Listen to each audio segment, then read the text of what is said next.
Thunder.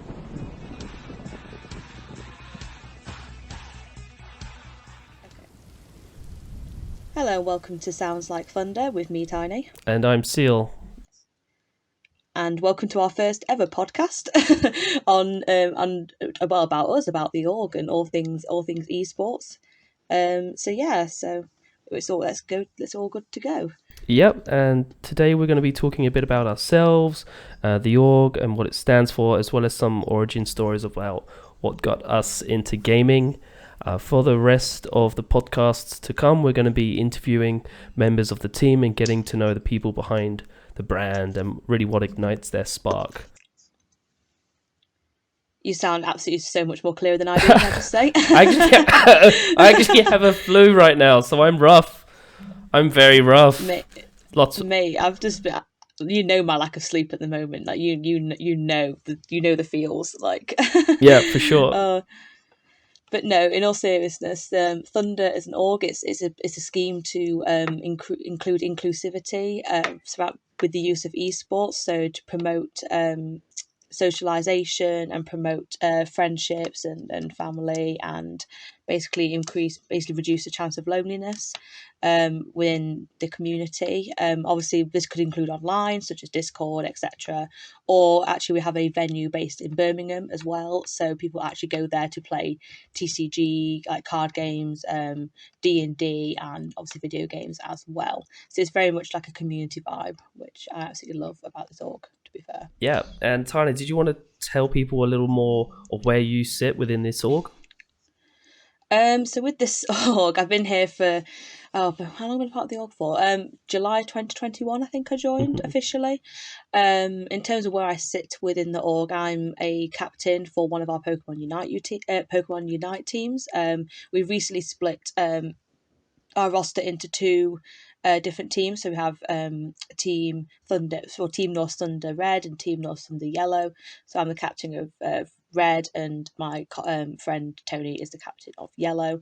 And yeah, so I basically organise scrims, worlds, planning, 5 stacks for worlds, and general team management, and obviously maybe a little bit of comms and coaching as well. But to be honest, one of my teammates, Lupus, is very much more into the numbers of the game. Mm-hmm. So I kind of he's almost, I'm about to say he's more the brains and I'm more the brawn. But obviously my gamer tag name is Tiny, so there's not much brawn there. Let's be honest. I just wanted to mention something important you said there, just casually, so casually, just threw it in.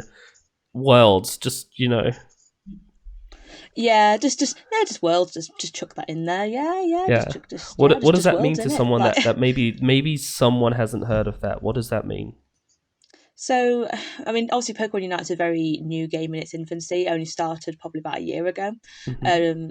and well, probably less than a year ago actually. That's kind of bad. I can't remember, but it's but obviously in terms of Pokemon itself, there's always been world tournaments, but mainly for TCG and VGC, so like the video game and the card game, obviously. And I think Pokken tournament kind of slipped in a little bit as well. I'm not sure if that's still a thing because it was very much a Wii and a Wii U game, so I'm not sure how it's actually part of the Worlds anymore. I didn't see much coverage of it this year, so I'm assuming not. But obviously Pokemon Unite's come into this a little bit more, so obviously it being a MOBA, it's very much like League and Dota, where you've got the screens and you've got people sat behind the screens with the headsets on, and everyone's kind of going at it at this virtual battlefield, if you like. So yeah, so obviously it's got couple of teams from each region this year, because obviously it's grown in popularity. They've actually increased the number of teams per region. So I think the World's just gone, which was in London, which I'm gutted I didn't go to because it's in my home country for the first time ever Okay. that I can remember. There was only 2 European teams that were competing. Whereas I think for this year there'll be 4, so they've obviously doubled it because of the increasing popularity and things. So yeah, but so we're doing the qualifiers, the first one being in February, and it's kind of like the VGC where you get championship points and those with the most points basically qualify. So Okay. it's more of a marathon rather than a sprint, basically, in terms of that. So I just wanted to ask as well. Pokemon Unite is your main game at the moment, but Mm-hmm. what games have you played in the past? Are we talking more like esports sense or just kind of games in I'm thinking general, what or? has led you to this moment of sticking with Unite? And what do you like about it compared to some of your other favorite games? Okay. I mean, in terms of, I've played Pokemon since like forever. I think Pokemon's one of the first games I ever played. To be honest, it was, my first memory of gaming really was playing with my cousins, Game Boy Color in the back of them. My cousins used to do like horse shows, and I used to get bored watching the horses Okay. jump over the fences, which is not a typical thing for a girl to be bored of, but I was at the time. Yeah. Um, Yeah. Okay. so I used to sit in the back of the horse box and play on her Game Boy Color, and I used to play Pokemon Yellow and things like that. So that was kind of like my first core memory. So that's why I also like Pokemon Unite, because Pokemon's always been a key part of what I enjoy in my spare time. In terms of like Unite specifically, when I first came to the org, I was part of the league roster. Believe it or not, I Mhm. was a substitute player, primarily only in the support role, because I only started picking up MOBAs during COVID because everyone had more time at home during COVID, so it's just something else to pick up really. And my friend from school played it, so I was part of the roster as part of a substitute for League. But to cut long story short, because of the kind of roster we had at the time and the two people that were playing bot lane primarily, it was very rare that I actually got a chance to play. I think I played one clash tournament, Mhm. which was like a weekend, and I think I played like one like a scrim with another team. I think it was, I just got a and question, that was a it. quick question about your League of Legends. Who is your champ? hmm Oh, Maokai all the way. I played Maokai support like Yeah. I say almost exclusively. Like it wasn't like I was a one trick. Like I played a lot of others, kind of Mastery 6 level. Like I played Blitzcrank Mastery 6, Yeah. look Soraka, Lux Mastery 6, but and Lulu and things like that. But Maokai was like my only like Mastery 7 role, Okay. and because I just yeah, like I wasn't amazing at League, hence why I was a substitute. But like it's, Mhm. but I loved. Yeah, I loved playing Maokai. The main reason why I played MOBA is because my friend from school played, and she played a really good ADC. And the way she taught me was like, you protect me with your life. So I just loved being this burly, big tree man that could just like protect her, and I could regain health, and I could like not die. And it was like a really good kind of introductory to MOBAs. And since then, obviously, it's developed further. But yeah, so because I was part of the league roster, Unite came out, and I wasn't doing much with the league roster at the time. So I thought, well, new MOBA, Right. new I, Pokemon, I got- doesn't let's go for it. is Maokai the champ with the big ult, like the big roots, and he Yes, throws children. that's the one. Yeah, Those he throws children, his those babies children. everywhere, right? The technical name is saplings, but Okay, all yes, right, yes, they do. sure, yeah, But yes, yeah. they do. I mean, I've played I him as mean, well. I've played him. I really yeah, like him, and I appreciate a nice tank mm, character. I've been learning yeah. Darius recently as well. Oh, Darius. Darius is a beefy boy. Yeah, Yes. he's a beefy boy.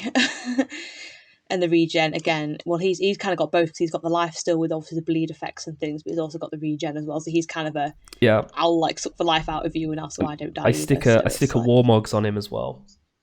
Yeah, ooh, that's just it's a bit dirty, nasty. man. That's Yeah. just dirt. That's Yeah, dirty. Warmogs on Darius. Because I mean, what I learned as well, my friend Phil is a bit of a coach. He's a mentor for me in League of mm, Legends, and we play a lot of ARAM together.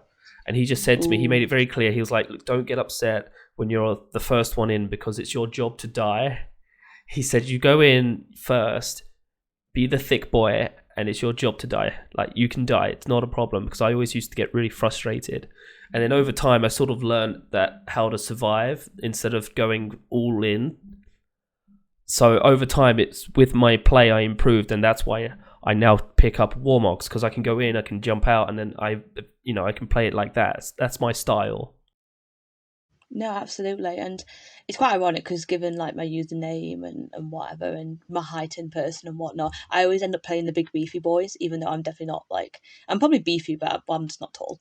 But Mhm. but yeah, no, it's no. So he was like my main, and Blitzcrank as well. I was that really dirty Blitz. Well, I've not played League for like a year. I've not played League since I played Unite, to be fair. But I was that really cheeky Blitzcrank player that would just fire a hook in like through a wall and just be like, "Oh, there's a wall there. Never mind, I'm just pulling you straight through it. I don't care." Love it. Yeah, Blitz. Love I it. was I was I was I was that dirty one in the jungle invade early game. Oh, just used to go in, just grab them. It's like, no, you're not having your buff. I'm just gonna knock you up, and everyone else is gonna kill you. Like, sorry, Yeah, he's good. sorry, not Yeah, sorry. the early mid game scenarios with Blitz can be massive. Massive. I used Yeah. to play a bit of him as well. I was such a noob with League of Legends as well when I first started. I chose Lux and I played Lux What was the original cap with levels up to level 30? Was it 30 or 60?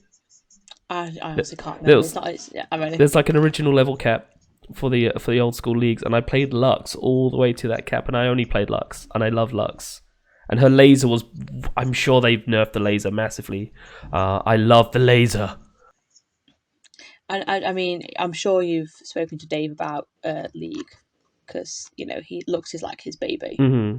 Like Lux is like his child. Really? I had Oh, no Dave, idea. I had no idea. Dave loves I had Lux. no No, idea. Dave.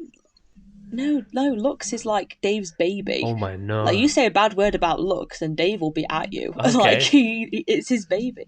For the record, Dave's like the owner of the org, by the way, for the record. But Mm-hmm. Lux is his baby. Like and also, have you ever been on like an Earth game? Not an Earth game, a one and only game where you've had 5 Luxes, and all you can hear is Demacia.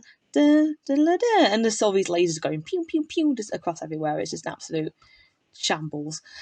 Yeah. It's the most amusing. Or ARAM. Oh god, it looks an ARAM. You just fire a laser down the middle and you'll get somebody at some point. But yeah. But no.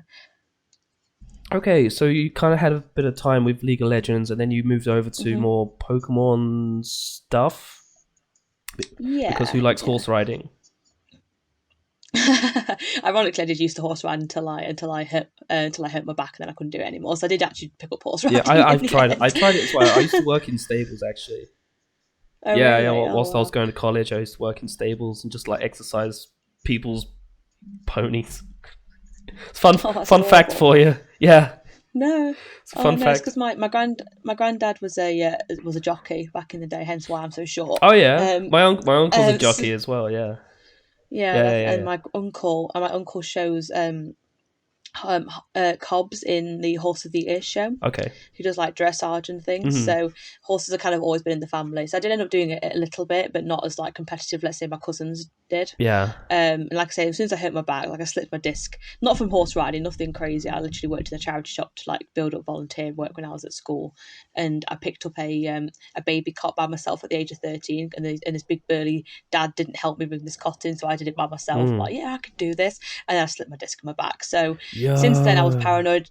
Yeah, so since then I was paranoid about riding, because obviously if you fall off and you land like funny, that's like bad. That's like bad. So Yeah. so I just never rode again after that. But no. So Pokemon, yeah. I mean, I did a bit of VGC, like the video game, mainly during the like Auras, Mega Ruby, Alpha Sapphire kind of time. Hmm. But that was mainly in like my local game store. We all sit at those little tables, and it's kind of like a round robin. You play so and so and you knock out sort of thing. It wasn't like a world things or anything that involves championship points. It was primarily just something fun for me to do like at the weekend, just to meet like-minded people and things. Kind of like what this org is really, but obviously in my local gaming store and things.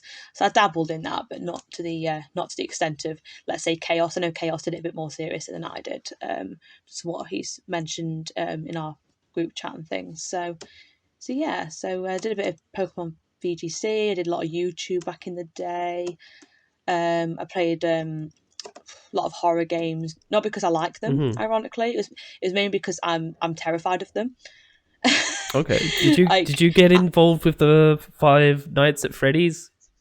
oh, don't. Yeah, there's a couple of clips of 16-year-old me out there absolutely screaming when that duck thing comes running. Oh, Yes. don't Yes. don't go there. I used to work at these summer camps, and it was actually a camp in the USA where it was zero technology. Well, I brought my laptop, and Rebel. as a treat, yeah. So as a treat for the campers, I was working there as a counselor there, and I said, guys, like as a treat, we're gonna play some online games at night, and we ended up playing Five Nights at Freddy's. Even though you're in a dormitory full of people, it's still terrifying. Like I've had the best I, memories playing this game. I was terrified of it. I mean, I was terrified of horror games in general. That's the whole reason why I did that part of the YouTube channel. It wasn't because I enjoyed them, Mm. which some people apparently do. It was mainly because I'm that bad at like scared of them Hmm. that I just thought it'd be amusing. So you could probably find my YouTube channel somewhere and probably find all these like this playlist is all these like Amnesia played for like 3 episodes until the game. Ironically, the game actually crashed after that. So I don't know if it's because it was a dodgy download or what. I don't know. But to be honest, it saved my bacon because I think after any further, I think I'd have been absolutely just no traumatized for life. What else did I play? So Just it was like randomly, did you FNAF. ever try the Resident Evil series? Were you into that at all? No. I mean, oh, tell a lie. No, tell a lie. I did. I played one at uni Hmm. with my. We were that classic uni household that had the Nintendo Wii, like in the living room. And oh, which one? Which one was it? Oh, I can't remember which one it was, but it was on the Wii. So you had like the Wii remote and the nunchuck as like Oh, it was probably a gun, Raccoon. Was it and like Raccoon City something? It was more of an it was action style. it was something like I want to say like Resident Evil 3, but I don't think it was because I think that was an older one, wasn't it? It's one with. Nemesis. I about to say Yeah. it's the one with like Leon. I was gonna say it's the one with Leon. Leon, but I feel Oh, like Leon's okay. Yeah, probably it's Resident Evil 4. four. Cool. I knew it No, was like yeah, Resident Evil 4. Were they in yeah. I Africa? knew it was. I can't remember. Yeah, I'll be yeah. honest. It was. I knew it was just like I knew it was just a number. It wasn't like the village or something where it has like another name to it. I remember it just being a number. I just can't remember which number it was. But no, we played that at uni and that was quite fun because like I say I don't mind things like that. Zombie shooters, fine, don't care. It's with me. I think it's the music. The music to me gets to me the most. Okay. It's the when you go into like a boss fight or something and suddenly all the violins start and the big and everyone like Yes. nah like hate it, no, hate Like it, can't stand it. Outlast is probably one of the best games at that as well. Is it called Outlast? Yeah. Were you like a photographer? Do you Yeah, know that game? You know that one? I do know that game. I've not It's played it, but classic. It's I've classic. seen enough of it. Yeah, Maybe we could do like it's the one with a the TNT stream, spooky stream evening. oh god, yeah. Yes, let's go. I mean, I would for the bands, but I feel like nah. Is that the one with the night vision Yeah, where everything's yeah. oh yeah, And the no, guy with I like know his which one lips you cut mean. off, he chases you, and he's always angry. Yeah, I know which one you Yeah, mean. he's like, "Get out of my Yeah, no. house." I wonder if you could No, mod that I with know exactly. Shrek. Get out of my Swamp, swamp. and he just chases you. Oh no, I know which one you mean. No, it's mainly Amnesia for FNAF. Hmm. I did Slender. I did Slender Tubbies, which ironically I think is worse than Slender in Slender general. what? It Slender Tubbies. It was like a browser game. So it was Slenderman but with Teletubbies. And the if anyone like knows me personally, I've got this really like my main fear, apart from like the scary music and horror games, is have you ever heard of Uncanny Valley? Oh, it really Like rings a the bell. It phenomenon. rings a bell, actually. Yeah, yeah. It's when something's kind of human but not quite. Yes, So yes. anything like that, I'm not good with. So, but like like dolls, They say this sort mannequins. of dates back to Neanderthals and things, right? When they were like different Oh, species of people. you, you're just calling me a No, Neanderthal? like no. It's you know what I'm saying. I'm just saying like No, I do. I know. it's in like our bodies to be terrified of these things that aren't quite human, that aren't quite Yeah, in your genome. yeah, yeah. So anything like dolls, mannequins, anything like of that nature, I can't stand, and that includes Teletubbies. Yeah. Like even as a child, I hated that show. And there's a clip of I can probably see if I can find it. I can probably send it you just for my own, just for just to amuse you. My university housemates at the time knew I hated them, and they knew I did this game, and they found like the pictures of the Slender Tubbies, and they attached them on printed off on a coloured A4 sheet of paper, and stuck them on my uni door. Hmm. And they knocked on my door, and I opened it, and of course, this piece of paper was just in the middle of my door frame, and it absolutely scared me to death. Like I hated it See, the problem there with was a passion. you revealed your weaknesses to the people you live with I at mean, uni. they were being good friends. I mean, they were being good friends. They watched my videos. I didn't actually tell them. They just watched and saw how scared I was. I was like, oh, yeah, we can exploit this. Yeah. It, I can't say I've yeah. had similar experiences over in Finland right now. I'm doing a exchange over here in Finland. I'm like 600 miles north of Helsinki here, just below the Arctic Circle. I suppose this could be. I reckon it could be a real life survival game that I'm doing right now, where it's minus It's going to 15. It's dark at 3 p.m. I was just about to say it's a really stupid question. I mean, I Yeah. suppose it's not really that time of year, but it's also because obviously is it when it gets that north? you have either a day of all darkness or a day of all light. And if you go Yeah. so far north, you basically either have 24-hour daylight or 24-hour nighttime, depending on obviously what time of year it is. Obviously, we're in winter at the moment, so I imagine it's literally just pitch black the entire time. Okay, so where I live in Kajani, it's not that extreme, but we get darkness between. Okay, so we get sunlight between 8:30 in the morning till about 2 p.m., 2:30, before it gets a bit dark and grey. So it's really for me it's a bit of a challenge, because you wake up, you look at the day, you think, great, I've got this for 3 hours, and then it's dark again. Mental. Yeah. That's mental. Yeah. I couldn't imagine that, especially if you're used to, like, I know Britain's not the best, but like if you're used to Britain, suddenly you move up there and it's like, oh my gosh, this is like so much worse than I'm used to. Yeah. I mean, you come back here and you'll be like, oh yeah, actually, UK is actually not that bad. I mean, all we talk about is the weather, but actually, compared to Finland, it's not as bad. But if you think about it here as well, it's actually the perfect environment for gamers. What, just nocturnal, no daylight? Yeah, it's just a 100. Yeah, it's just a 24-hour LAN event all the time.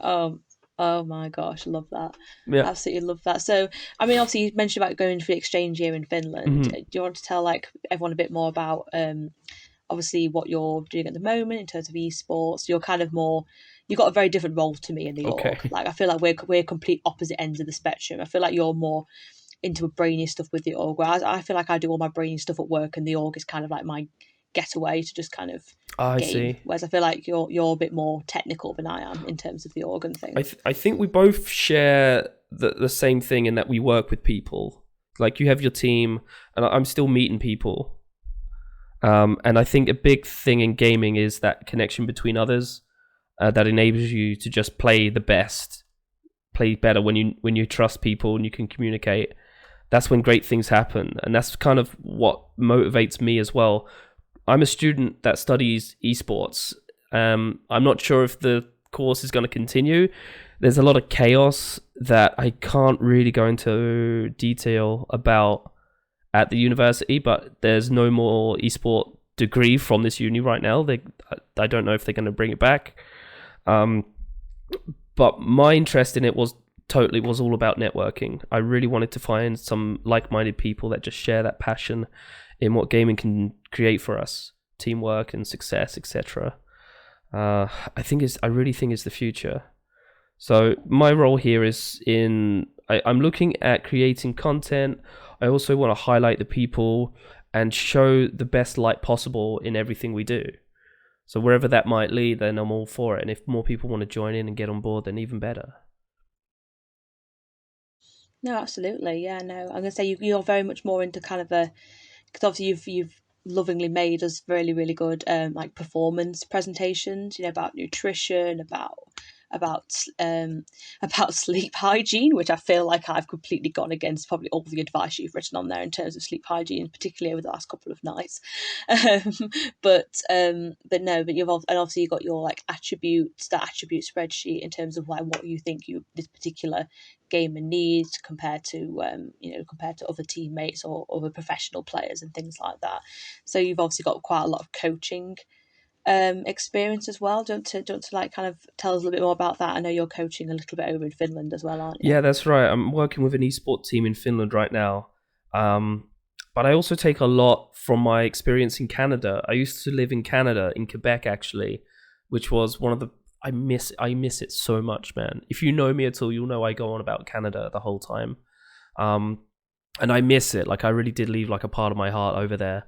I made some really good friends. I learned French there. I got my tattoo, but I was also teaching snowboarding, and I taught snowboarding there for a few years. And it was that process of coaching that I want to take from that and apply it to gamers. We had a method of pedagogy, which is where you teach people how to teach, and I feel like we could learn something from that. So I've just taken that idea and I've sort of worked with it and I've put it into my studies here. So as a org, that kind of fits, but when it comes to a coach to a CSGO team, I have to take something like a different approach. So the players know what they're doing, and I'm very much here to help with whatever they need. I can't tell them how to play the game. I can't tell them what they should be learning. I gotta be there for when I'm needed. In this instance, anyway, this is what the dynamic is.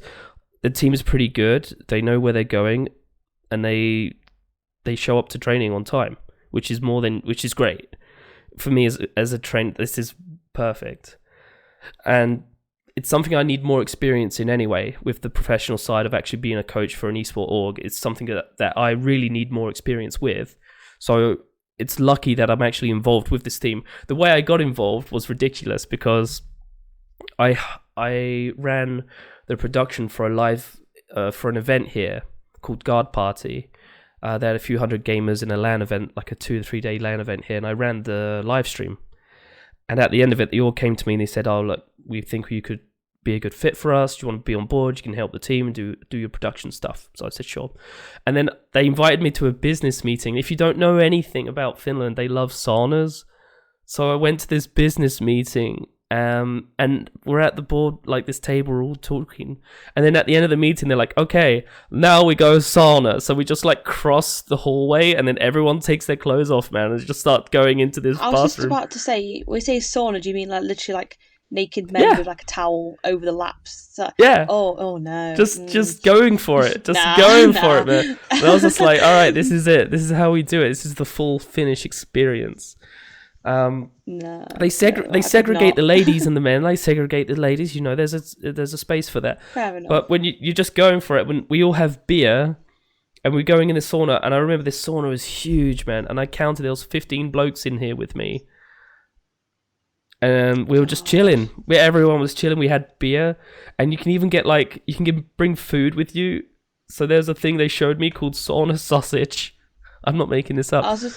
Oh my god! And you can take like some tin foil, and you can put it on the stones, and you put some water with it. Wrap it the sausage, and it steams the sausage, and then you can eat it in the sauna. But surely it'll make the whole room smell like sausage. Surely, what's wrong with that? It's delicious. I mean, sure, but I just can't. I mean, I don't like saunas anyway. Like, I can't stand being too hot and too like claggy. And no, my housemate keeps wanting me to go for like this like hot. She keeps calling it. I think it's like hot pot yoga or something. I'm just like, no, hot yoga. I don't like being too. Yeah, I still like being too warm. So to me, like that and saunas are like nah. Like I'd rather just swim in a cold pool. To be honest, I found it's good for my joints, like, and my muscles and general. It does something crazy to you, like. There's something like a study where they figured it gives you like 50% less chance of heart attack for using the sauna. Oh. I mean, fair play. Yeah. Fair play. There's health benefits of sauna is amazing, but you got to understand in this country as well, it's kind of a challenge with the environment. So yeah, the sauna is a very good thing, and they don't hold back. They go for it full send all the way with their sauna experiences. And I was a part of that. It's going to sound like a really inappropriate question, but you know when you obviously say about them going in the sauna, is there any form of clothing involved, or is it literally just like just sat? Is there any what? Like clothing? Oh no, you can bring a towel with you. In the nudicles. You can bring a towel with you if you want, but it's kind of like, why would you? Like, you don't need to. You would just go in, you strip off, you go for it. And that's it. And then, like, it becomes normal after a minute or two. You're just like, fine with it. It's not a problem. You feel more awkward if you're wearing clothes, I suppose. But it's the because in the UK, I can understand that we're a bit weird with that. Even France, but like, they just don't care, man. And they wear like, you get like a pad for your chair. You sit on. You sit on a little like a pad. Okay. And I think they're what is like the sauna? They just respect it. It's not like a place to do weird things. They just go there, they sit, they chill, they talk, and they can be themselves. Oh, fab. I love how we've gone over this. Yeah, we're going to talk about esports, talk about the org, and we spent probably the past 10 minutes talking about naked Finnish men in saunas. Right on, yeah. That's where it is. But no. But to be fair, it's your current. It's a key part of your esports career. You know, relieving that stress and tension and letting you perform at your greatest and whatnot. So, if it's saunas, then by all means, and obviously beer. I mean, beer's, you know, might not be on your nutrition slides for performance, but it is a good stress relief, I guess. Always up for beer. But yeah, beers in sauna I've found are a nice combo. Yeah, absolutely. Yeah, So obviously you do like obviously the coaching stuff. You do a lot of Twitch streaming as well. yeah. Like you have like the club, the club, the club, The the Seal club, Club, the the Seal Seal Club. Club. Yeah, it's That's the one. yeah. Oh, So love I've it. been through a few changes in my. I've been streaming for about 5 6 years, and I've had 3 or 4 different name changes. I used to play Unreal Tournament, and I was ranked second in Europe on the enemy down ladder, and that's where it began. And I was just live streaming games like that. And then over the time, I started doing replays. I like casting.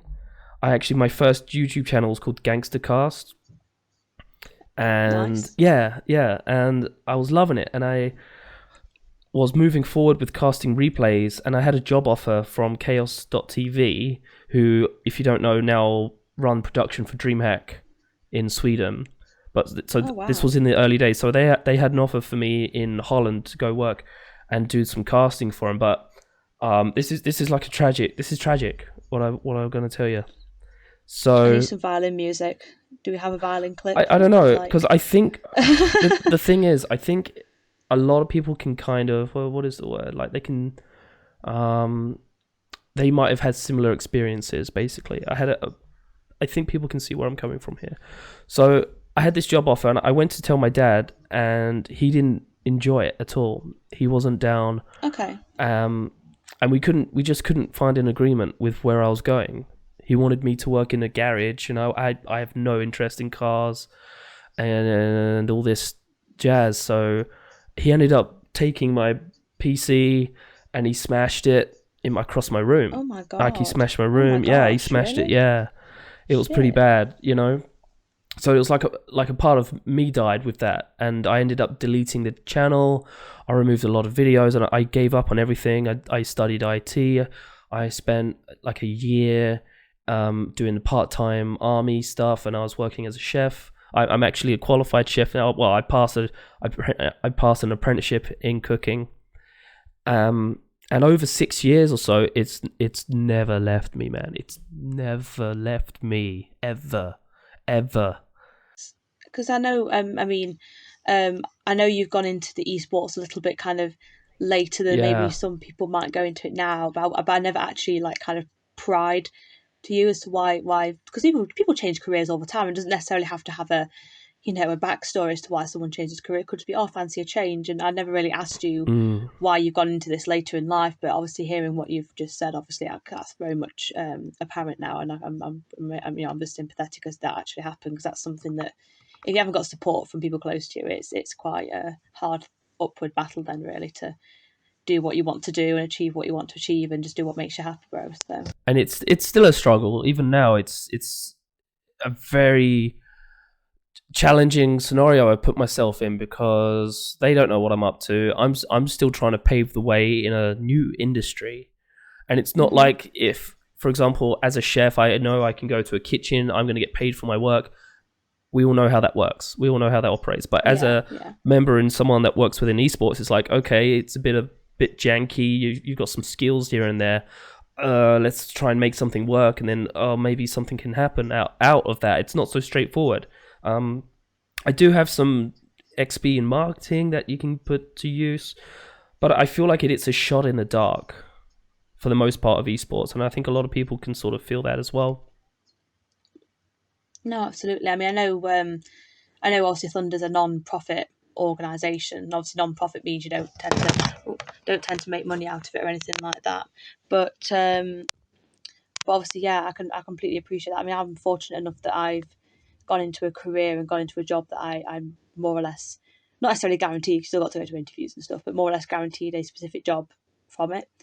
And that's something that I've always taken for granted. Well, not taken for granted, but yeah, almost yeah. Like I don't have as much worry, about trying to get a job. Might be, getting the specific job that I like. Like I always wanted to work in hospitals rather than out in the community. But for the most part, I know I'd get a job somewhere. It just might not be my first choice. But I imagine particularly doing like all your studying and then get to the end of your degree and you now got that kind of newly graduated time where you're like, what do I do now? Hence why people do masters and other things and whatnot. But but no, so no, I completely understand that, and like I say, I didn't understand the full backstory until you mentioned it. So that's inspiring to be. Yeah, I think there's a bit of uncertainty within esports.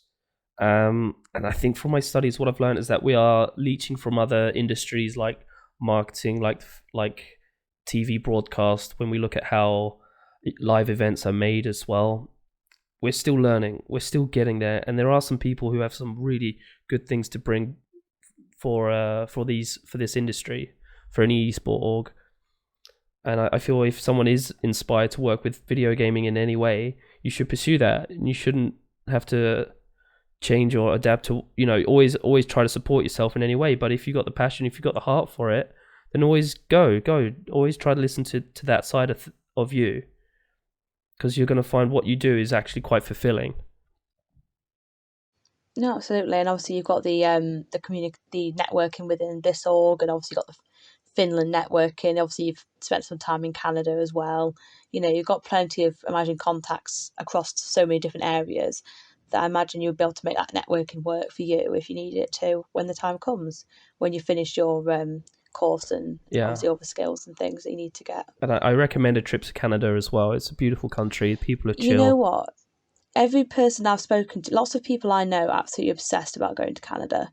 I know people that have been for like for gap years, or like doing their dissertations over abroad. I think one of my previous partners went there for a year. The only reason why she came back was because of a relative being poorly, but she had full intention of staying there for the entire year. Like, it's somewhere that lots of people are really keen to go. Is there a place you would have in mind where you want to stay? In Canada, I have to admit, I've not really thought about it myself. I just know that lots of people have thought about it. I mean, Toronto looks lovely, of course. But like I say, it's not something I've actually planned to do myself. I've just heard a lot of good things, is what I'm trying to say. A lot of people, I've not heard anyone having a bad experience from going. Everyone seems, like, my mum went to America because she got offered. My mum's a nurse. She got offered you come to America, you're a British trained nurse, you can get paid, da, da, da, da, da. And she went over there and she absolutely despised it. Oh, seriously? Like, she hated it. But to be fair, I suppose it depends where you go, doesn't it? She went to Minneapolis, and we're quite an outdoorsy family, and she didn't like the fact that you can't simply walk across the street. I know that sounds really silly. Because of jaywalking? No, because everywhere's just full of highways and roads. You can't just walk somewhere. Yeah. Obviously in Britain, I know we have motorways and whatnot, but but most places, especially if you live like in a town or a city, somewhere like Minneapolis, it's like a city. You can walk. Like, I spend most of my time, I don't even drive really, to be honest. I just walk wherever I need to go because I live near a city. But she just hated the fact that she couldn't just walk anywhere, and everywhere she went, there was just big guns everywhere. She was so terrified about leaving the airport, like coming in and out of the airport, because there's people with these massive, massive rifles, and she's like, "Oh my gosh, this is nothing like East Midlands. Like, what the hell is this?" That would be a shock. There's somewhere else I really want to visit soon as well. Maybe at the end of my course here, I want to visit South Korea. Oh, my housemate's Korean. Yeah, really? My housemate's South Korean. Yeah, she is. Yeah, what? Yeah.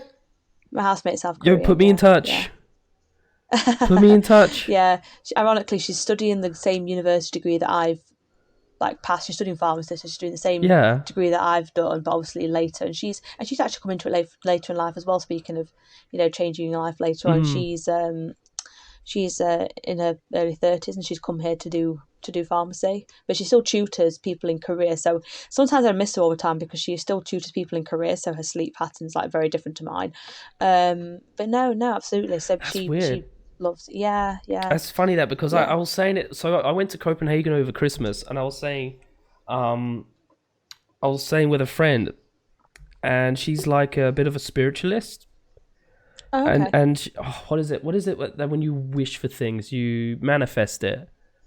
You manifest things. And I said to her, like, I want to go to South Korea, I want to go to Berlin. And that next night, I move into the hostel in Copenhagen, and like the guy that's sleeping above me, I was like, "Hey man, how's it going?" He was like, "Oh, hey, how are you?" And I was like, "Hey, where are you from?" He's like, "Oh, I'm from South Korea." I was like, what?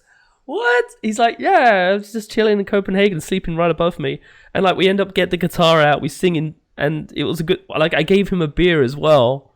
because I couldn't take beer Mhm. to the airport. I was staying for one night. I gave him a can of beer and he just sculled the whole can. He just drank Oh the my whole can. I was gosh. like, yo, let's, like, South Korea, let's go.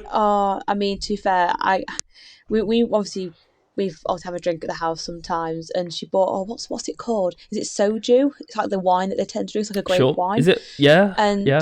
yeah, and it's about, how strong is it? It's something crazy. It's like 14% or something. It's for wine. It's like obscenely strong, Hmm. and she can just drink that like it's nothing. And I'm like, well, who are you? We're playing all these Korean like drinking games, and me and my other British housemate don't understand them. We can't keep up, and it's too technical. We're used to playing Ring of Fire, and her game is way more, and the Korean game is way more technical than that. It Yeah. involves like actual like movement of your body, and when you've had a few, you just can't do it. But I'm thinking, oh my gosh, but I suppose I'm thinking, well, how on earth can you stomach this? Like, it's so strong. But no, to be fair, Korea and Japan, I feel like, yeah, I'm well up for Yeah. doing that. D- That's the inspiration for going for Worlds, because the Worlds this year's in Japan, so we want to be able to go to Japan, just want to say like right with all now, our expenses paid. what we should say right now is Dave, group trip, org trip, Dave, Dave, funding, please. University of Birmingham can afford it, right? Come on, because we please. are partially funded by the University of Birmingham. Like, please, they have money.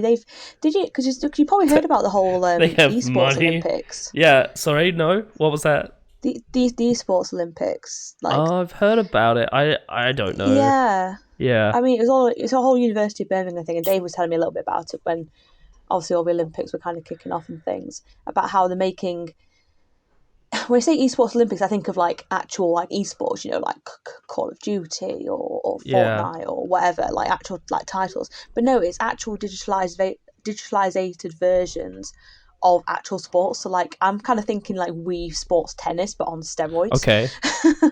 And University of Birmingham was entirely behind that. So I know Dave got involved in it quite extensively. And the university that basically funds us as an org was basically the ones that were funding all this in Birmingham. Hmm. So, which I think is absolutely crazy, like that involvement. So But yeah, current project in Birmingham Uni is esport electronic Olympics. basically yes, from what I've heard from Dave. I mean, he can correct me if I'm wrong, but this is going back a few months ago now. But yeah, I imagine it's probably still very much a thing, Okay. because these sort of things, take time. So There's I imagine it's yeah. still within the works. There's also like another sort of sport called Hado, where it's a VR AR combination where you have like a wristband and you wear glasses. So you have artificial reality and you throw fireballs on one hand, and it's sort of set up like Pong or like Tron. You know Tron, where they like throw discs at each other, Yeah, yeah, but you have a yeah, yeah. shield. So you Oh, one hand throw your fireballs and the other hand's a shield, and it's all physical. And you have a small court, and you're running up and down this court throwing fireballs at each other.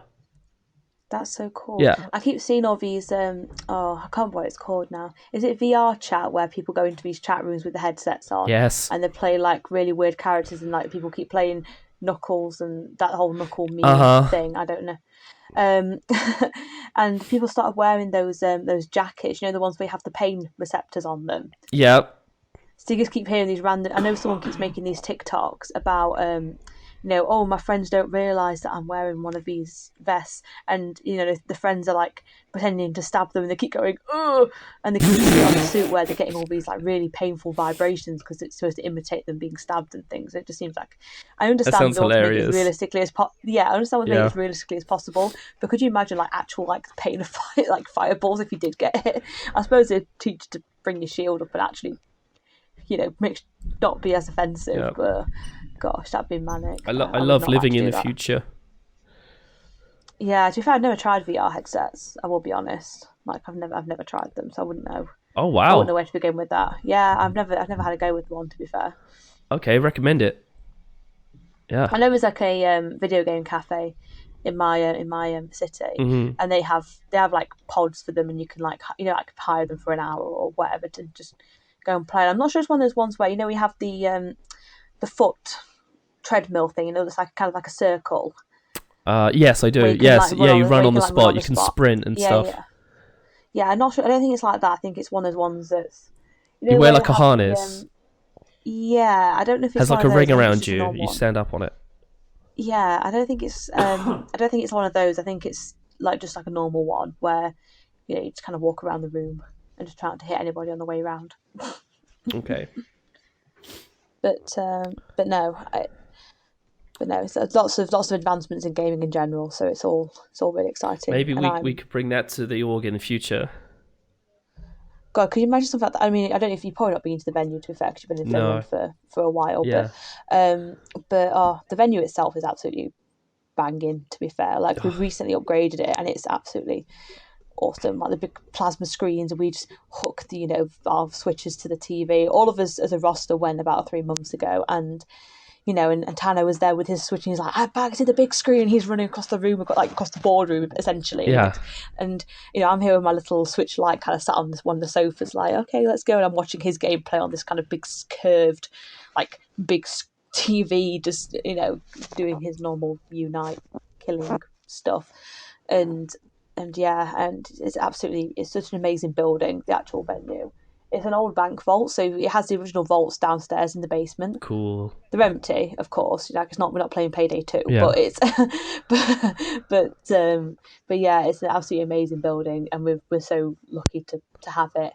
I mean, Dave. I'm sure when obviously we get around to talking to Dave on here, he'll tell you about how Thunder started and how it was literally him, his partner Phoebe, and her sister Caris, who are all still part of the org, by the way.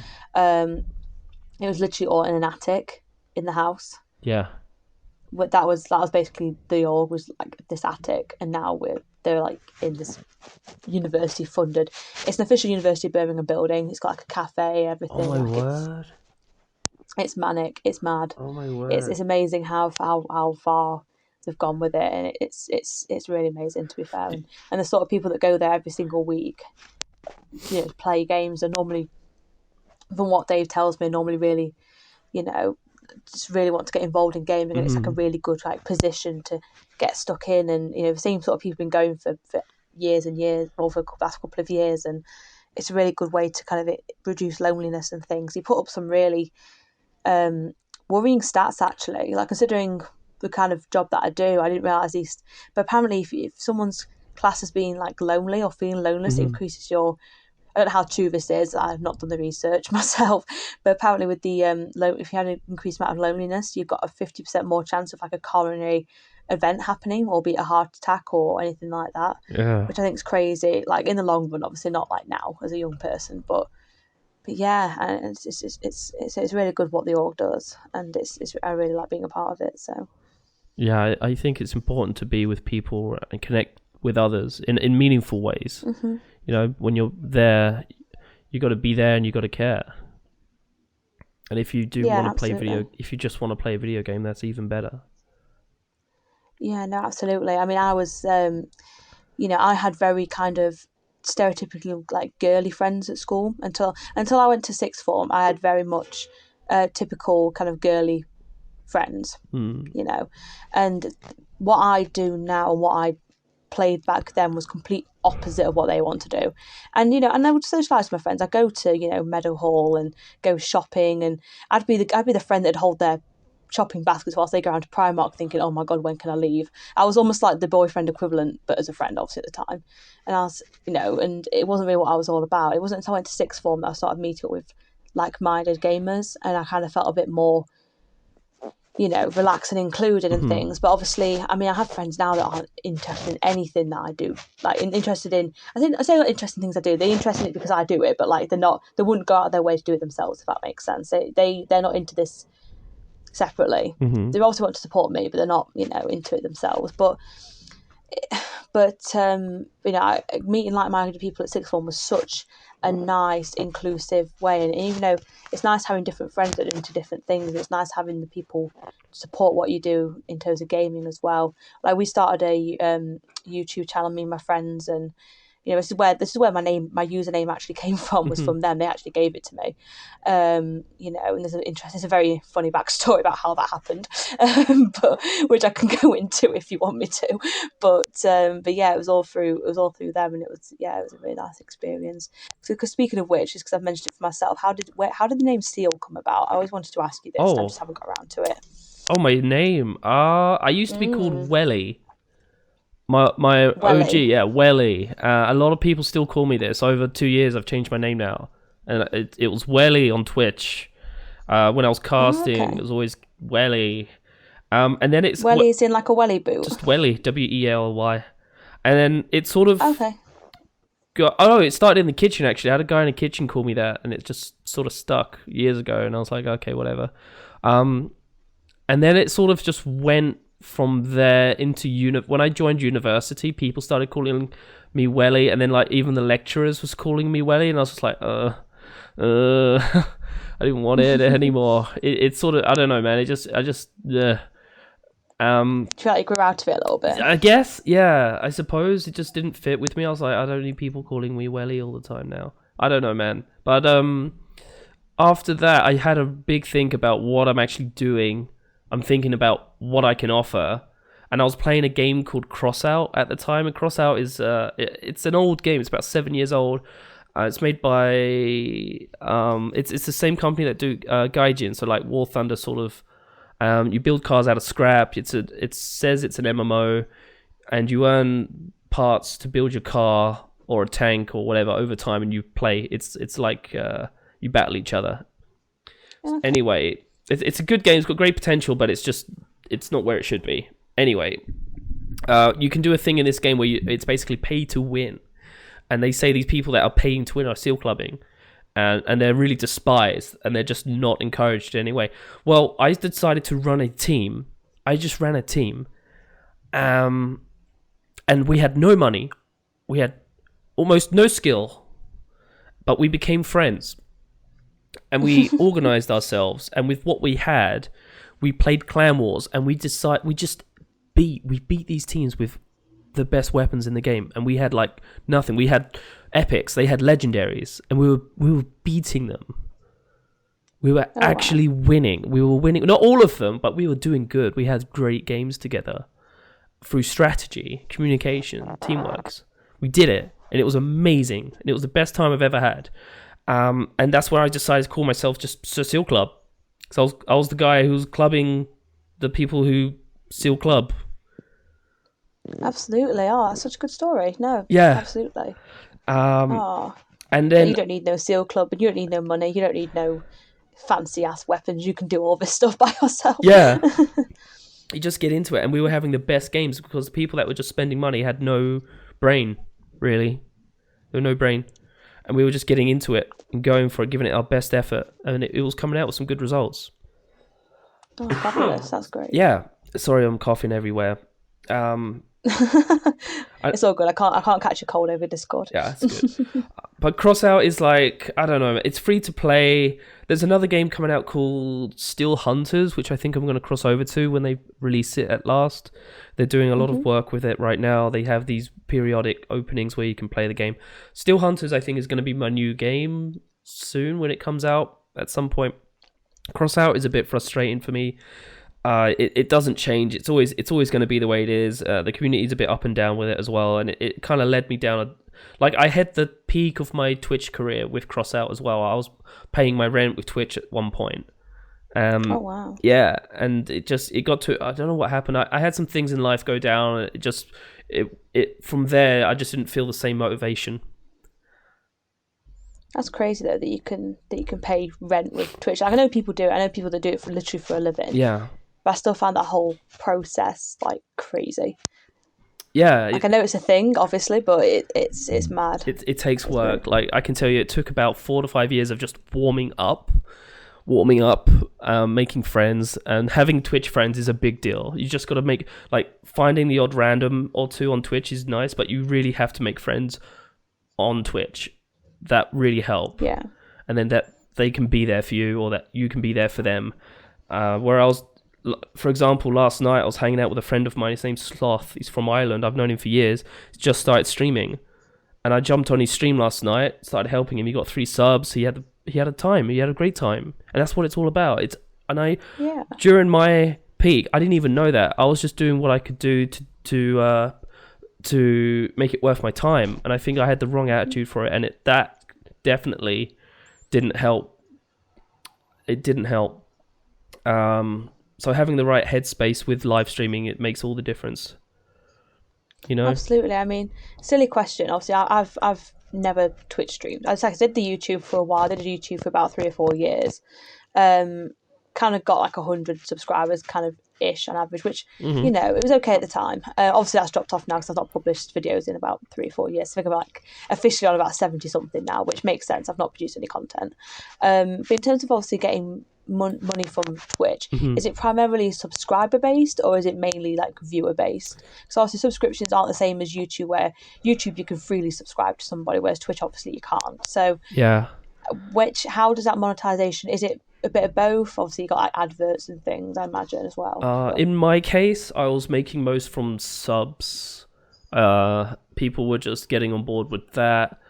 So for me, it was definitely subs, but you have to make multiple streams of revenue if you're trying to make it as a streamer. You can't just depend on bits. For example, you've got to maybe design or develop some other outlets for your yeah, of image and course. what people can sort of feel like they want to get. So you can also there are things that you get with what do they call it? Bounties. There are bounties that are making the best money, but I feel like there's such a divide now between the top streamers and people like me. That the advice, I don't know. It's difficult for me to give advice because where do I begin? There are people that can stream for 20 minutes and they earn 10k for talking Yeah. about a toothbrush or something. I don't know, playing a video game. I'm gonna say, wasn't it like a kid? I mean, actually, I think he was more YouTube. There was a kid that was reviewing toys. I don't know if you've seen it or heard Yeah. about it. He'd review toys and he'd get like millions and millions of views. So because he was getting so much money, his parents didn't have to. One of his parents didn't have to. I mean, there's a whole thing about it. So I was thinking, well, where's this child's money going? Is it Hmm. going into his savings? Is it going to his parents? Like, there's a whole thing, and he's getting millions like of viewers and so much. Imagine probably a couple of grand per video. And yes, it means that to buy toys for this kid because obviously he reviews them, and it's crazy how much people can earn. And obviously, Mr. Beast is obviously on a completely different level. Like Yeah. he's just like off the chart. Like that's completely obscene. But so like extreme ends of the spectrum. But no, like I always try and support streamers. So I try and jump on yours when I can, and Tanos and Apollion's as well. I like to gift subs on Tano's stream just because he has the oh, what is it? Is it the Rick and Morty? Oh, we Okay. gotta Yeah. get Swifty, Yeah. gotta get Swifty. He has that whenever you play it. So I like to just gift a sub just so I can hear him because he also sings along with it, and it's the funniest thing I've ever seen in my life. I So, need to see that too. so no, gift him a sub so he Yeah. can see it, so he can watch it. I need to see that. No, it's funny. Yeah. No, so but no, it's definitely it's not something I've done mainly because I've not really got the technology to stream. Like I can't stream on my Switch Hmm. annoyingly, so I can't really do that either. But no, it's crazy. But no, it's interesting to hear the backstory of Seal. My unfortunately my backstory hasn't got as much wit to it as yours does, unfortunately. Okay. But yeah, mine was. We used to play Ark Survival Evolved. Don't know if you've heard of that game. Yeah. I hate it. I really can't stand it. Yeah, I played it It's like, for oh yeah, about we played Ark. Oh, I hate it. yeah, Like, I played it for like a minute and I said no, no, no. I paid like 50, 60 quid for like an expanded edition and then I was just like, no, this is not oh happening. no, I didn't pay that. No, I Yeah. played it when it first came out when it was like 15 quid on Steam. I didn't pay anything near that. But um, oh no, so we used to play that like in my group of friends at sixth form, and Yeah. you probably have got as far as the character creator where you can make your character like really stupid looking. You can Yep. make them really really small, like massive hands, big head, or like no feet or whatever. Yeah. So I made my character because they kind of made fun of the fact that I was quite short. Like they were all kind of 6 foot plus, and I'm about 5'2". So I'm not that short, but I'm definitely shorter than they were, Okay. by at least a foot. And my partner at the time, who was part of this friendship group, she was about 5'10". So she was still significantly taller than I was. So, so I was I was the baby of the group Okay. basically in terms of height. And we went to play Ark. So of course they were like, "Oh, you need to make your character really, really small." So I did. So my character was like a pea compared to theirs. And we used to do the whole Brilliant. PvP raid. So we had all the T Rexes, the Gigantosauruses, all the big bird. And we used to go and basically raid people and steal all their stuff, basically. It means we were those people on the server. So what they used to do is they used to get all the big dinosaurs. They used to raid at the front. Obviously, that trigger the opponent's like defenses, and they'd obviously start trying to defend. And what I used to do is, because I was quite a small character, Yeah. because it is all to scale. Like if your character is smaller, you can get into smaller places. Like it's not some games where you can make your character small and it doesn't actually affect how it plays. Like it actually mattered. Yeah. So because I was a small character, I took like C4 explosives and I would explode the back of the base, sneak in and basically loot their stuff whilst they were distracted with my teammates at the front. Brilliant. So I'd have like brontosauruses and ankylosauruses kind of like at the back of the base, which basically were moving storage chests, and I just used to nick all the loot and stick it on the dinosaurs and send the dinosaurs back home, and they're going to go back and be like, oh, where's all our stuff gone? And it was so they used to be like, oh yeah, she's our little tiny terror, like she goes in and she nicks everything and da, da, da, da. So that's where that came from. Basically, it's not that deep. Well, It's really not big that deep at wins. all. Big wins. Big wins, but it's not that deep. Like it's not very technical, so that's where it came from, and it's just kind of stuck because obviously I got involved with loads of different communities, and tiny is short enough that it's easy to say. It's 4 digits. You can fit on a t-shirt. The name Terror kind of fell off the wayside just because it's too long and I just don't like the sound of it sometimes. Some people call me like Terror and I'm like, I don't like it when someone calls me Terror. It makes it sound terrifying and horrible, and that's not the case. And I tried to put Terror on the Pokemon Unite like username, and it actually said this username is banned due to violent something or other. So I think because the name Terror sounds like terrorist, they're like, no, you can't have that name. I was like, okay, cool. So that's why I just stuck with Tiny, and that's why everyone knows me as Tiny on the server, because that's the way it's stuck. It works basically for me. It's easier to say, and it sounds more adorable and cute and not terrifying. Yeah. So I'll go with that. Yeah. I mean, I can't say I spent a lot of time on. Do you still play Ark? No, not at all. Okay. not since me and my friendship group kind of disbanded. Going to uni and stuff. I've not really touched it. Okay. Since. So it's very much Unite all the way. I rarely play anything else, mainly because I'm so busy with work. Like NHS, no staff. Yeah. We're not going to get into the political conversation. So. Mainly because of that, mainly because I'm also doing my diploma for work, so that's going to take a lot of time, social life in general, and and because I want to be the best, be the best I can be, or be the best I ever was, like Pokemon quote, to that in there. No, I'm primarily focused myself on Unite. I don't really have much time to play anything else. I've played a bit of Pokemon Violet, but that's about it, and that's only been recently because it's obviously only just come out. Okay. But that's about it. It's mainly Pokemon Violet. If I'm not in a competitive mood, I just want to sit in bed and just play on Switch and not socialise with people. I just want to have a nice chill time. Or it's literally sitting at my desk with my controller playing Unite. It's like one or the other. Okay. Question about the team. So, what are your training routines at the moment? When do you guys go for training? Officially, obviously, if some, we jump on whenever sort of thing, in the sense that, like yesterday, I played some games with Lupus just because I had a bit of time. He wanted to test some stuff out. We jumped on. Like, it's fine. I'm on Discord. He's on Discord. We're both free. Just have a couple of games. It's not really an official practice. Mm-hmm. Excuse me. It's not official practice or anything. It was just, jump on. So we obviously have things like that. I know Tano and Apollyon do that quite often with stream, because they do a lot of Unite streaming as well. So they tend to just jump on whenever they've got time. And I know sometimes they have different days off in the middle of the week, so they can jump on and do things like that.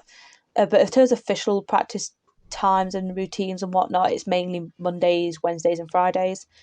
It's kind of always been like that since we started, really, and it's for a couple of hours of like official time. Obviously, if people can't make it, they can't make it. Such as life. Like when I'm on call, like I was last night, I'm obviously working all night, so I can't obviously join evening practice because I'm not there. I'm not at home. So, but that's primarily the main practice. But like I say, we try and play whenever we can. Even if it's only for a couple of games a day, I try and always at least play a couple of games a day. And the beauty of Unite is, compared to something like League, I used to be able to have games for like 45 minutes to an hour, which is a long time.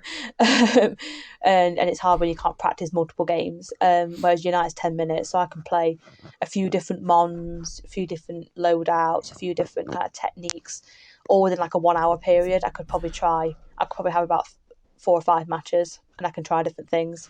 And if someone's available to jump on, the better, sort of thing. So So yeah, but like I say, those 3 days are primarily practice. Obviously, Worlds and stuff tends to be on Saturdays, so we have to sacrifice obviously part of Mm. our weekends if we're free to do whatever. But obviously, like we've all got social lives, a lot of players have families, they have wives, they have kids, they have girlfriends, they have other things. Like Karis and Bulba are still studying A levels, so they've still got stuff to do at school and whatnot. So Hmm. we have a lot of different commitments. Um, Obviously, I've got my work as well, and obviously just life in general. Like, oh yeah, I'm going home for the weekend, so I can't be on Friday night because I'm traveling. Like, fine. I know we're a competitive team, but I'm not going to pull people and be like, you must be here at this time. Like, no, that's not what it's all about. That's never been the case. Okay. Does I got a question as well actually. Does Mm-hmm. Unite just work the same way as League? Define the same way. What do you mean by the Does same it way? Do you work mean in like in that terms of how the it's a games work, MOBA, or you fight in the mid, you've got 3 lanes, and then you have to destroy the base? kind of? When I say kind of, is there's not really 3 lanes. There's two in a central area. So you Hmm. have like a top lane, the bot lane, then you have a central area that's entirely jungle based. Jungle mons, jungle creeps, whatever you want to call them. And you have like a centre bit in the middle. It's almost like a pit. It used to be called the Zapdos pit because that's where the Zapdos used to be, but now it's Rayquaza, so I guess it's kind of the Rayquaza pit now. Okay. But we got 2 lanes, still got 5 Mons, still, well, I keep Mons champions, obviously we call them Mons because it's Pokemon, obviously, but so you still have 5 players, 5 Mons, but obviously for League you try and destroy towers, don't you, and then destroy the Nexus after that. Hmm. Unite, it's all about scoring points, but when you score so many points, it then destroys that goal, if that makes sense. So it's still the same basis. You have a home goal, which is like the home goal, the Nexus, whatever. Yeah. Then you have tier 1 and tier 2 goals. So again, that's kind of like League where you got your 2 turrets in the lane. Hmm. And Dota, I think Dota's the same. Although I've not played Dota before, but I think that's still the same thing. So once you've broken those goals, that's it. Those goals have gone. And the way the goals work, obviously League, you got your turret damage, haven't you? Where the turret fires like missile projectiles at you if you get close to it, for example. United's not quite like that in the sense that the goal itself actually heals the player, heals the opposing team. So if I'm defending a goal, Hmm. for example, I can sit on that goal and it will heal me so many. I don't have the numbers for this. Trust me, I'm not a numbers person when it comes to United. That's You, Lupus's you don't job. have to But be it's you don't have to be too specific. No, no, just yeah, me. I've yeah. never played the game. No, it's okay. So like the goal will like heal you a certain amount each second. The first goal, the goal that's nearest the centre will heal you less than the one that's nearer the home goal, basically. So you can defend it whilst getting healed. So it's very hard to fight somebody on their goal because they're getting that regen all the time. But the ultimate goal is to score as many points as you can. Obviously, we have something called overcapping. So Hmm. obviously, when you destroy a turret in leads, that's it. You've destroyed it. That's it. It's done. Whereas I could leave, let's say, a goal on 1 point, i.e., if you scored 1 point in that goal, it'd break. But if I then scored 40 points in that goal that has only 1 point left, I get a 39 overcap, if that makes sense. So that's kind of that's kind of involve more of a competitive strategy where you try and get as many points in the goals as possible because Hmm. you can technically score more than 100 points in a goal to break it, if that makes any sense. But ultimately, the home goal doesn't break, which is almost like the Nexus equivalent. You just can just keep scoring in. You can just keep scoring points into it indefinitely. It doesn't break ever. You just keep scoring more and more and more points. So the game runs for 10 minutes. Literally always runs for 10 minutes unless somebody surrenders. There's kind of no, oh my gosh, that's it, they broke it, that's it, the game's over, which can happen with League, where you can have like a really fast game where you break the Nexus and that's it, you've won. Like Unite is always 10 minutes unless someone surrenders first, Oh, basically. I see. Okay, sounds pretty And cool. and you obviously have like the objectives as well. So kind of like obviously League, you have your Dragon and your Rift Herald. Rift Herald top side, Dragon bot side. In Unite you have at the moment, obviously the map's changed a few months ago, but in the current map you have your Reggie totems, are they called? I think the Reggie trio, I should just say, in the bot lane. So Reggie Ice, Reggie Steel, Reggie Rock. They give you XP and give you buffs, so special attack buff, defense buff, health buff, basically. And the top one is almost like your Rift Herald. Hmm. So that'll give you. So at the moment it's Reggie Lecky. It used to be Rotom, but now it's Reggie Lecky. You get Regieleki automatically starts walking into the enemy's base. kind of like what a Rift Herald would do if you were to release it in a lane somewhere. How can that not be a Snorlax? Just sits on people. Because you can play Snorlax. Snorlax is Snorlax is one of the first mons in the game. You can play Snorlax. Okay. It's always Rotom to begin with, so I think they've kind of wanted to go for more of a Reggie approach, and obviously Regieleki is probably as close to a Rotom as you can probably get in terms of a Reggie-based mon. But if that gets into the goal, because normally when you score, the more points you have, the longer you have to stay on the goal to score. And obviously, if someone's hitting you whilst you're trying to score, you can't score the points. Mm-hmm. But if that Regieleki gets in, you can insta-score. So it's basically like a Rift Herald. You know how a Rift Herald obviously runs into the turret and it smashes it and whatever? It's kind of like the equivalent. It lets you score the points to break it a lot easier. So it's very, very similar in that sense. I see. I mean, I'd like to learn more about the game, but do you think we should find someone on the next cast that we can get into more depth with how it works?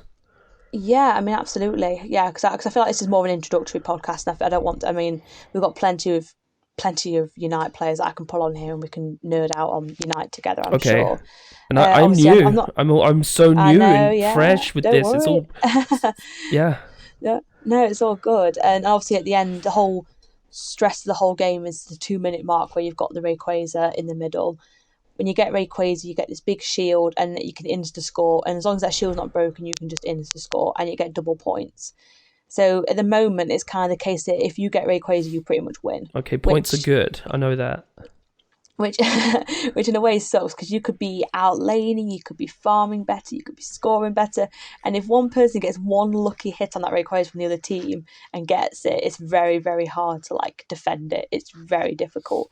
So it can be done, and we have done it before, but it's very difficult. So in a way, it's so annoying, because you probably hear us all say, "Oh, we lost it at the Ray fight. Yeah. Oh, we lost it. We were doing fine until the Ray fight," and da da da da. That's basically what they're talking about. Is we're doing so well, and because it's so overpowered, and in my opinion needs another cheeky nerf, it's very difficult, and that's sometimes what lets us down, is the team fight at the end. We could be laning so well, and literally it's that last kind of 10 seconds is enough for us to lose. And that's one thing that when it comes to us playing for Worlds and training to qualify for Worlds, should I say, we need to focus on, because it can literally make or break the game, and we need to fix that ASAP. Okay. So that's the main focus. But no, in terms of bringing in people podcast wise, obviously we've got a lot of people. I'll try and get Tony in if he's available. I know at the moment he's got laryngitis, bless him, so maybe not right now, but obviously when he's fitting well, because he's obviously like my other captain. He's captain Team Yellow, I'm captain Team Red, and we're both competitive teams. There's no one team better than the other or anything like that. Or we can have a chat there. Or I can bring Lupus. I can basically bring in anybody. To be honest, we've all played the game a decent amount, so okay. Obviously, so we can do that. Very good. Do you think we should wrap this up? Absolutely. I feel like I've just rabbited on about Unite too much. Yes, absolutely. Yeah. we've gone from Finnish saunas and sausages and horror games and Unite and lots of random things, but I feel like it gives us a good vibe to start, and I feel like people probably learned a little bit more about us, because also when we're going to be interviewing other players, we're going to kind of be not taking a back seat, because obviously we're commentating, but obviously we're not going to talk, maybe more for Unite. I might talk about myself more, but I feel like we're not going to be talking as much about ourselves, so it's good to get this kind of background going and everything. So I think we've done a good job. I totally agree. I'm just hoping the sounds worked okay. Yeah, I hope that's my only hope of saving grace. Yeah, let's hope it's recorded. My side's are we recording on your side? We're still good. What would you say if I turned around now and was like, Seal, it's not recorded? No. I'm on an hour and 12 minutes, because I basically started it as soon as I started the intro, just to give you less stuff to edit. Okay, great. Less stuff to chop out, so don't worry. Cool. Well, if this doesn't make the final recording, then we'll know. We will find out. We'll find out. It's all good. All right then. So cool. Until next time, I've been Seal. And I've been Tiny. And we're gonna get someone else. Yes. Get someone else. Get someone else. Else. We're sick of hearing you talking. For the next episode, someone will be joining us with more info on Unite. Yes. That was Unite smooth. Unite or rosters, absolutely. Yeah, there you go. More Pokemon things and TNT related. Absolutely. Beautiful. Very good. Absolutely. Look forward. Worries. Absolutely. Bye. Okay, bye.